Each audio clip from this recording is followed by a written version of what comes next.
So, did you hear? Rihanna's returning back to the Victoria's Secret fashion show, along with The Weeknd and Selena Gomez. So hey, it's Peter with this week's Dongs, and let's start with Quantico. Simon Asher, you sly snake. And then on The Muppets, it's totally that one episode of 30 Rock, the Liz Lemon party episode. But then instead of Liz Lemon being the outsider in this episode, it's Miss Piggy. I kind of really like Beaker in this episode because of the karaoke scene. You should totally check it out. Moving on to Empire. Now we're beginning to question whether Lucius is a good father or not. Or at least I'm questioning that. That sketchy attorney though. And that gross artist. Ew. On this week's How to Get Away with Murder, I don't know how to feel. How I felt after watching this episode was best expressed with this facial expression. Did anyone else notice how much of a moral conscience Connor has? And then on Project Runway, I really hope Kelly makes it to Fashion Week.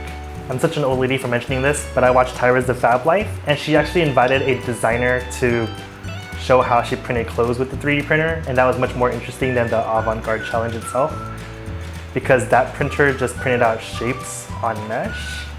But I guess that would make the challenge less avant-garde. But still, Kelly barely used her shapes, so yeah. And then there was no America's Next Top Model this week, but did you hear? Check out Tyra's Instagram. Moving on to comic books, I've been reading the Korean webtoon Avengers Electric Rain because I want to know more about White Fox. Usually I really like how Korean fan art looks, or how like the manhwa style drawings are, but this one not so much. There's something about the proportions that seem a little off to me and less attractive, but I guess that's the appeal. It's kind of like the backlash they had with the drawing style of Sailor Moon Crystal. As for the story, the humor is kind of corny, but their personalities certainly transcend cultural boundaries.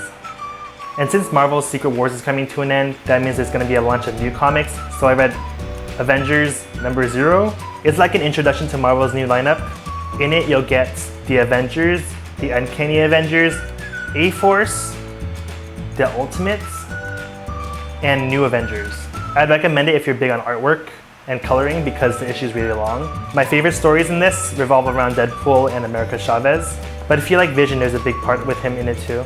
And then lastly this week, I read A-Force #5. I'm sort of left scratching my head because I don't get why they can't just go on to #6. But after this issue, it's going to be a relaunch. So it's going to be A-Force, no title change, #1. So if you want to read a short and what I think is well-written short story on Lady Avengers, I totally recommend it. It's one of those like things that I didn't expect to like, but I don't know, I feel so emotionally invested in Nico that I just really liked the story. And the comic does sort of end on a sad note, but if you read Avengers 0, you'll see that it's not the end of Singularity. And that's it for this week's Dongs. As always, don't forget to like and share this video, and don't forget to subscribe for my latest uploads. And I'll see you next week.